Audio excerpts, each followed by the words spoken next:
안녕하세요. 2026년 3월 둘째 주 인공지능 산업 동향을 전해드립니다. 현재 인공지능 산업은 과거의 단순한 모델 성능 경쟁을 넘어 인프라와 에너지, 그리고 거버넌스 경쟁으로 그 무게중심이 완전히 이동했습니다. 현재 데이터와 컴퓨팅, 물리적 실행과 에너지, 그리고 신뢰라는 5가지 축이 서로를 제한하며 복합적인 병목 현상을 만들어내고 있는 상황입니다. 오늘 브리핑에서는 이 5가지 핵심 축의 현황과 새롭게 부상하는 제6의 축에 대해 자세히 살펴보겠습니다. 먼저 제1의 축인 지능의 원천, 즉 데이터와 인텔리전스 분야입니다. 이 축은 데이터의 수집과 정제는 물론 초거대 언어 모델과 멀티모달 모델, 그리고 국가나 조직 전용인 소버린 AI를 모두 포괄합니다. 최근의 인공지능 모델들은 단순한 대화를 넘어 스스로 도구를 사용하고 컴퓨터를 조작하는 에이전트 단계로 진화하며 이른바 추론 경제의 핵심 생산수단이 되고 있습니다. 이 분야를 이끄는 리딩 기업들의 소식입니다. 오픈AI는 지난 3월 4일 추론과 코딩 능력을 통합한 GPT-5.4와 GPT-5.4 프로 모델을 전격 출시했습니다. 구글은 이어서 3월 2일 초저가와 초저지연을 실현한 에이전트용 모델인 제미나이 3.1 플래시 라이트를 공개했습니다. 한편 엔스로픽은 미 연방정부가 자사 모델을 공급망 리스크로 지정하고 공공부문 사용을 금지한 조치에 대해 지난 3월 9일 소송을 제기하며 법적 대응에 나섰습니다. 주목할 만한 다른 기업들의 동향도 살펴보겠습니다. 메타 플랫폼스는 월스트리트 저널 등 뉴스 코퍼레이션의 콘텐츠를 라마 학습에 사용하기 위한 단연 라이선스 계약을 체결했습니다. 일론 머스크의 xAI는 그록 4.20을 수정되지 않은 인공지능으로 포지셔닝하며 차별화를 시도 중입니다. 테슬라는 옵티머스 로봇을 2026년 말까지 양산하겠다는 목표를 제시했고, 피규어 AI는 피규어 0.3 로봇의 24시간 완전 자율 운용 시연에 성공하며 실질적인 성과를 보여주고 있습니다. 하지만 리스크도 만만치 않습니다. 현재 가장 큰 병목은 데이터 주권과 국가별 규제입니다. 인공지능 칩을 전략자산으로 분류하는 미국의 수출 제약과 유럽의 인공지능 법안으로 인해 국가별 거버넌스가 갈라지고 있습니다. 또한 특정 모델에 대한 과도하게 의존은 정책 변화 시 즉각적인 리스크로 이어질 수 있으며 소수의 초대형 모델에 수요가 쏠리며 발생하는 플랫폼 락인 현상 역시 경계해야 할 대목입니다. 다음은 제2의 축인 컴퓨팅 기반입니다. 이는 그래픽 처리 장치인 GPU와 차세대 메모리인 HBM4, 그리고 광학 패키징 기술을 포함하는 인프라의 심장부입니다. 2026년 현재는 단순한 칩의 수량보다 HBM4와 고도화된 패키징 기술이 실제적인 성능의 병목으로 인식되고 있습니다. 이에 따라 주요 기업들은 실리콘 이후의 병목을 해결하기 위해 광학 공급망에 막대한 투자를 아끼지 않고 있습니다. 컴퓨팅 분야 선두주자들의 소식입니다. 엔비디아는 지난 2월 25일 데이터 센터 매출의 급격한 성장을 발표하며 차세대 로드맵인 블랙웰과 루빈을 업데이트했습니다. TSMC는 3나노와 2나노 공정, 그리고 고급 패키징 시설 확대를 위해 대규모 설비 투자를 단행하고 있습니다. SK하이닉스는 지난 3월 5일 세계 가전 박람회 MWC 2026에서 풀스택 AI 메모리 크리에이터라는 비전을 발표하며 압도적인 메모리 포트폴리오를 과시했습니다. 동분야의 다른 주요 동향입니다. 마이크론은 2026년도 HBM4 생산량이 이미 전량 예약되었다고 밝히며 증설 계획을 가속화하고 있습니다. 아마존 웹 서비스는 기존 대비 성능은 4.4배, 효율은 4배 높인 트레이니움3 가속기의 세부 사양을 공개했습니다. 또한 버티보와 에퀴닉스는 인공지능 데이터 센터의 열 문제를 해결하기 위한 액체 냉각 솔루션 도입을 서두르고 있으며 ARM 기반 CPU는 저전력 추론의 핵심으로 부상하며 세 자릿수 성장을 기록 중입니다. 컴퓨팅 기반의 리스크는 자원의 절대적인 부족입니다. HBM 생산이 전체 D램 웨이퍼의 4분의 1 이상을 차지함에도 불구하고 여전히 공급이 수요를 따라가지 못하고 있습니다. 특히 TSMC의 패키징 예약 상태가 곧 전 세계 인공지능 연산의 한도를 결정하는 구조가 되었습니다. 또한 수천억 달러 단위의 대규모 투자 계획은 금리나 정책 변화에 따라 갑작스러운 투자 위축으로 이어질 수 있는 불안 요소를 안고 있습니다. 세 번째 축은 물리적 실행 분야입니다. 이는 인공지능이 스스로 업무를 수행하는 에이전틱 AI와 로봇, 자율주행처럼 현실 세계에서 움직이는 피지컬 AI를 포함합니다. 인공지능이 화면 속의 조언자를 넘어 공장과 물류, 가정에서 직접 작업을 수행하게 되면서 추론 경제가 실물 경제의 자동화와 직결되는 단계에 진입했습니다. 물리적 실행의 리더들입니다.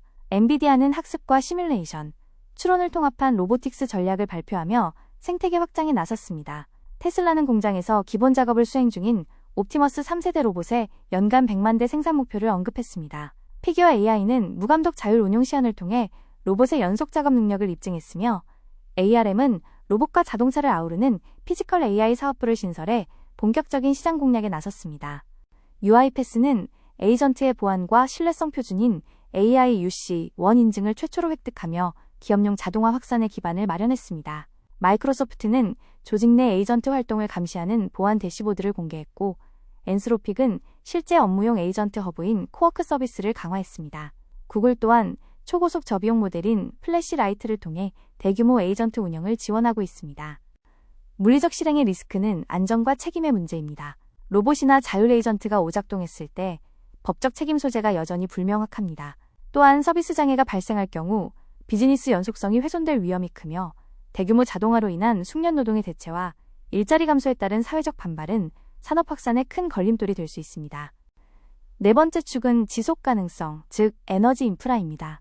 이제 대형 데이터 센터 하나가 소도시 수준의 전력을 소비함에 따라 기존 전력망만으로는 수요를 감당하기 어려워졌습니다. 이에 따라 데이터 센터가 직접 전력을 생산하는 BYOP 전략과 소형 모듈 원자로인 SMR 도입이 빠르게 확산되고 있습니다.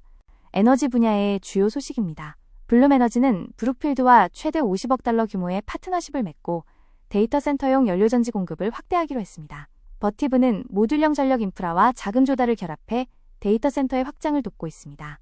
원자력 분야의 뉴스케일 파워는 최근 재무와 지배구조 리스크로 집단 소송에 직면하며 주가 변동성이 커진 상황입니다. 마이크로소프트는 지역 주민에게 전력 비용을 전가하지 않겠다는 원칙 아래 원자력 활용 계획을 추진 중입니다. 에퀴닉스는 인공지능 고객의 수요 증가로 액체 냉각 기반 서비스 비중이 급증했다고 보고했습니다.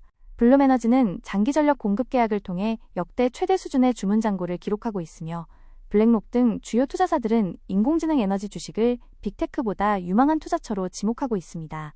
에너지 인프라의 병목은 전력망 인허가 지연입니다. 수요는 폭증하는데 송전망 구축 속도는 이를 따라가지 못하고 있습니다. 자체 발전을 추진하려 해도 주민 반발이라는 높은 벽이 존재합니다.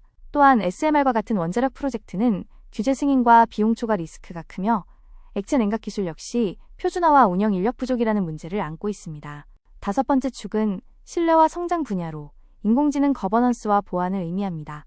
에이전트가 자산 거래와 시스템 설정까지 변경하는 시대에는 인공지능을 보호하는 보안뿐만 아니라 인공지능의 행위를 감시하는 거버넌스가 필수적입니다. 데이터의 출처를 확인하는 디지털 프로비넌스 기술 또한 이 분야의 핵심 요소입니다. 신뢰 분야 리딩 기업 소식입니다. 팔로알토 네트워크스는 자율 엣지를 보호하는 AI 팩토리 보안 프레임워크를 발표했습니다. 마이크로소프트는 인공지능 위협을 통합 가시화하는 대시보드를 공개했으며, UiPath는 보안 인증 획득을 통해 규제 산업으로의 진출을 가속화하고 있습니다. 어도비는 디지털 콘텐츠의 진위성을 확인하는 C2PA 표준 확산에 주력하고 있습니다. 클라우드 보안 기업 위즈는 자율 에이전트의 위험 행동을 탐지하는 방안을 제시했습니다. 팔로알토 네트워크스는 에이전틱 보안 스타트업인 코일을 인수하며 보호 기능을 강화했습니다. 하지만 엔스로픽이 국방부로부터 공급망 리스크 지정을 받은 사례는 인공지능 기업들에게 정치적 안보 이슈가 얼마나 큰 변수인지를 다시 한번 일깨워 주었습니다. 신뢰 분야의 가장 큰 공포는 인공지능 에이전트가 내부자 위협이 될 수 있다는 점입니다. 권한을 가진 에이전트가 악용될 경우 그 피해는 걷잡을 수 없습니다. 또한 국가별로 상이한 인공지능 규제 체계는 글로벌 서비스 운영 비용을 높이고 성장의 속도를 늦추는 병목으로 작용하고 있습니다. 마지막으로 기존의 5축을 관통하며 새롭게 부상하는 제6의 축을 소개합니다. 바로 고급 패키징 및 제조 주권입니다. 이는 단순한 칩 생산을 넘어 이를 어떻게 묶고 연결하느냐가 인공지능의 성능을 결정하는 시대가 왔음을 의미합니다. 이제 패키징 시설과 HBM 공급망은 인공지능 시대의 전력이나 수도와 같은 기반 시설이 되었습니다.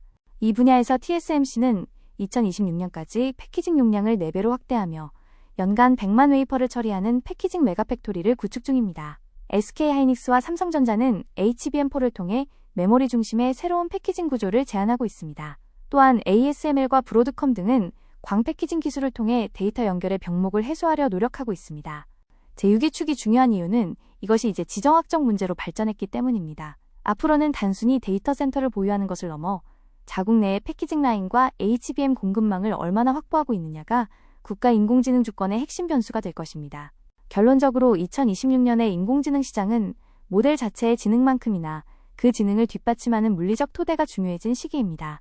컴퓨팅 자원의 확보는 물론 이를 돌릴 전력과 이를 감시할 보안 체계가 갖춰지지 않으면 성장은 불가능합니다. 이제 기업과 국가는 단순한 알고리즘 경쟁에서 벗어나 에너지 자립과 제조 주권, 그리고 에이전트 거버넌스라는 복합적인 과제를 동시에 해결해야 하는 상황에 놓여 있습니다. 각 축의 병목 현상을 어떻게 해결하느냐가 향후 10년의 주도권을 결정할 것입니다. 마지막으로 전략 수립을 위한 제언입니다. 첫째, 특정 벤더에 의존하지 않는 멀티모델 전략을 수립하십시오. 둘째, 전력망 확보와 같은 에너지 리스크를 사업 계획의 최우선 순위에 두어야 합니다. 셋째, 에이전트 도입 시 보안과 거버넌스 체계를 선제적으로 구축하십시오. 마지막으로 패키징과 제조 공급망의 변화를 주시하며 지정학적 리스크에 유연하게 대응하시기 바랍니다. 이상으로 2026년 3월 둘째 주 인공지능 산업 동향 브리핑을 마칩니다. 시청해주셔서 감사합니다.